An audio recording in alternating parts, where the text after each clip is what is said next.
Seorang manajer dari Indonesia melakukan negosiasi dengan mitra dari Jepang dan Amerika Serikat. Dalam proses, pihak Jepang merasa komunikasi terlalu langsung, sementara pihak Amerika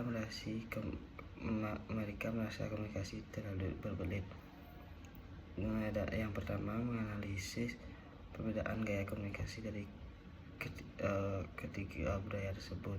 Yang kedua, mengevaluasi komunikasi yang dilakukan manajer Indonesia. Dan yang ketiga, merancang pendekatan komunikasi yang efektif untuk menjembatani perbedaan budaya tersebut. Seorang manajer di Indonesia melakukan negosiasi dengan mitra Jepang dan Amerika Serikat.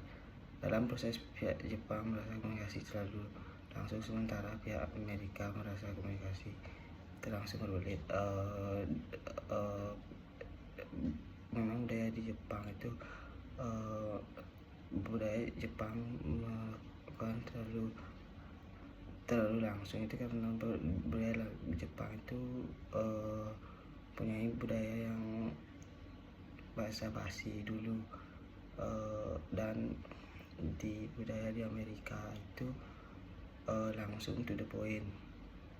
Kesalahan komunikasi yang dilakukan manajer Indonesia itu tidak menganalisis bagaimana kebiasaan budayanya. Lalu rancang pendekatan komunikasi yang efektif untuk menyebabkan perbedaan budaya tersebut, yaitu sebaiknya menganalisis bagaimana budaya masing-masing dari negara tersebut dahulu. Dan yang kedua, dalam sebuah organisasi sering terjadi informasi tidak sampai ke karyawan, kesan disalahartikan, dan konflik antar tim. Analisis jenis hambatan komunikasi yang terjadi, fisik, psikologis, semantik, dan lain-lain. Yang kedua, ada evaluasi dampaknya terhadap kinerja organisasi. Dan yang ketiga, rancang solusi berbasis prinsip komunikasi bisnis efektif. Dalam sebuah organisasi sering terjadi informasi tidak sampai ke karyawan, itu karena salah penangkapan arti dan salah diartikan. Tidak sampai karyawan itu karena komunikasi yang kurang baik, komunikasi yang evaluasi dampaknya terhadap kinerja organisasi. Dampaknya bisa terjadi dalam menurunnya proses produktivitas di dalam perusahaan. Rancang solusi berbasis prinsip komunikasi bisnis efektif.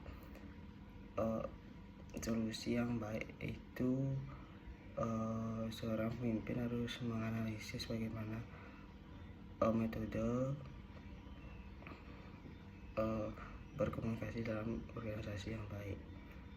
Dan yang ketiga, sebuah perusahaan startup di Bali menggunakan media sosial dan email untuk berkomunikasi dengan pelanggan internasional. Namun banyak pelanggan mengeluhkan respon lambat, bahasa yang kurang profesional, dan salah pahaman budaya. Analisis masalah komunikasi yang terjadi berdasarkan prinsip dasar komunikasi. Evaluasi peran teknologi informasi dan memperparah atau memperbaiki masalah tersebut.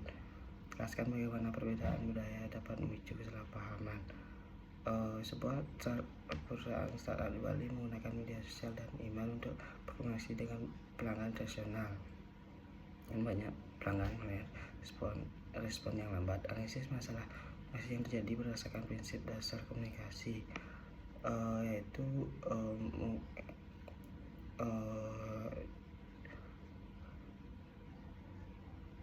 banyak pelanggan mengeluhkan respon lambat itu karena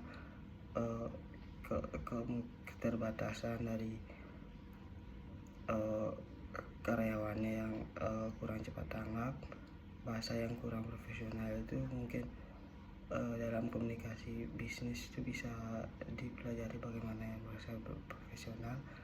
Lalu evaluasi peran teknologi informasi dalam memperparah atau memperbaiki masalah tersebut, dan jelaskan bagaimana perbedaan budaya dapat memicu kesalahpahaman. Perbedaan budaya dapat memicu kesalahpahaman itu bisa terjadi karena